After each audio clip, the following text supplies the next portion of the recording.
Apocalipsis, capítulo 1. Pastor Eliseo. El Apocalipsis. Clase 12. Apocalipsis capítulo 1, versículo 6. Y nos hizo reyes y sacerdotes para Dios su Padre. A él sea gloria el imperio por los siglos de los siglos. Amén. Y nos hizo reyes y sacerdotes para Dios su Padre. Continuando con el estudio, es importante entender una vez más por qué Juan dice, y nos hizo, porque es fundamental destacar la mayor cantidad de veces posible la evidencia de que somos la obra creativa del único Dios que existe y la necesidad que tiene el ser humano como criatura de ser programado para que se pueda expresar. El problema universal comenzó cuando un ángel se olvidó de que era un ser creado, se autoengañó y quiso ponerse en el lugar de Dios. Lo que Jesús puede hacer con el ser humano dependerá totalmente de la meditación que tenga cada uno en la palabra de Dios y del tiempo que pase en oración. Esto se destaca en el versículo 3 de este mismo capítulo, cuando se refiere a los que pueden convertirse en bienaventurados: el que lee, los que oyen y los que guardan las palabras de esta profecía. Entonces, un hombre se convierte en lo que es según quien lo haya programado. Por tanto, los que se enfocaron en obedecer al Hijo de Dios y practicaron sus enseñanzas son los que Él hizo reyes y sacerdotes.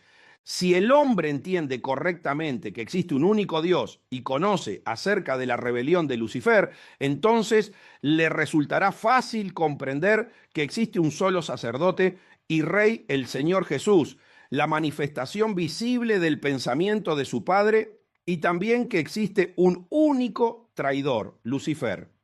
Todos los demás espíritus, tanto angelicales como humanos, viven bajo las consecuencias de la programación de uno de ellos. El hecho de que la palabra diga que nos hizo reyes y sacerdotes también lo incluye a Juan dentro del grupo de los beneficiados. Esto significa que permitieron que la gracia tomara el control de sus corazones. Todos ellos son la manifestación misma del Hijo de Dios y por lo tanto Él obra a través de sus vidas. Son prolongaciones de su sacerdocio y reinado. Toda esta maravillosa obra que hizo el Señor Jesús es para vincular nuevamente al hombre con su Padre Celestial, ya que fue quien proyectó el plan de introducirse dentro de un cuerpo humano para permitir la existencia de Jesús. Juan, capítulo 10, versículo 30. Yo y el Padre uno somos. El pensamiento del único Dios, el Padre, creador del universo, fue tomado por el Espíritu Santo y trasladado dentro de un cuerpo humano mediante la declaración del lenguaje de la esencia del bien, lo que permitió una nueva aparición de Dios en el mundo en forma de Hijo. El Padre Celestial se autoduplicó.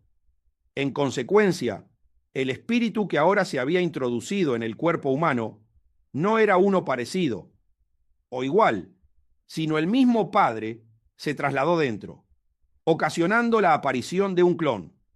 Por lo tanto, para no causar confusión ante su creación, identificó la parte de su esencia buena que trasladó dentro del cuerpo con su Hijo, al que también llamó Jesús, igual que él. En consecuencia, Jesús declara: yo y el Padre uno somos, y se pone en primer lugar para hacer esta confesión, ya que no hay diferencia en ponerlo a él o a su Padre primero. Hay que aclarar que ese traslado no fue instantáneo, sino que lo fue logrando Jesús con la meditación profunda y constante de las Escrituras. En los relatos antiguos, el Padre había dejado todo preparado para que ese espíritu que había puesto dentro del cuerpo de Jesús se duplicara. A Él sea gloria e imperio. Toda esta nueva y grandiosa manifestación, enfocada en la recuperación de las almas humanas, se debe a la obra que Jesús vino a realizar a la tierra. Por lo tanto, toda la gloria del triunfo le pertenece a Él, y también el imperio por los siglos de los siglos, es decir, eternamente.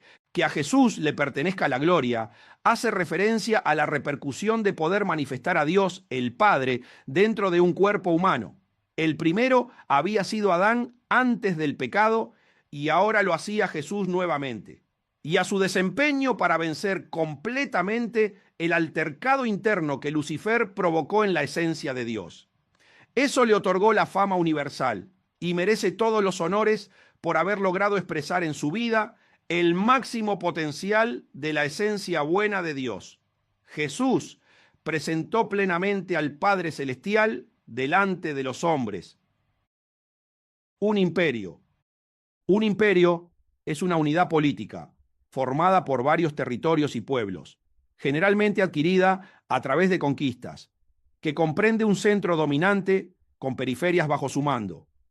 El centro del imperio, a veces denominado metrópoli, ejerce el control político sobre las periferias.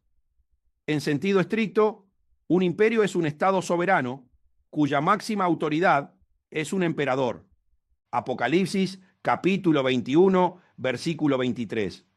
La ciudad no tiene necesidad de sol ni de luna que brillen en ella, porque la gloria de Dios la ilumina y el Cordero es su lumbrera. Apocalipsis capítulo 21, versículo 24. Y las naciones que hubieren sido salvas andarán a la luz de ella, y los reyes de la tierra traerán su gloria y honor a ella. Y eso es lo que demuestra el libro del Apocalipsis, que Jesús obtuvo el honorable título de emperador del universo mediante su conquista, y que desde la Nueva Jerusalén, la santa ciudad, reinará sobre todas las naciones que estarán gobernadas por los hijos de Dios. Por eso será reconocido como el Rey de Reyes y Señor de Señores. Amén.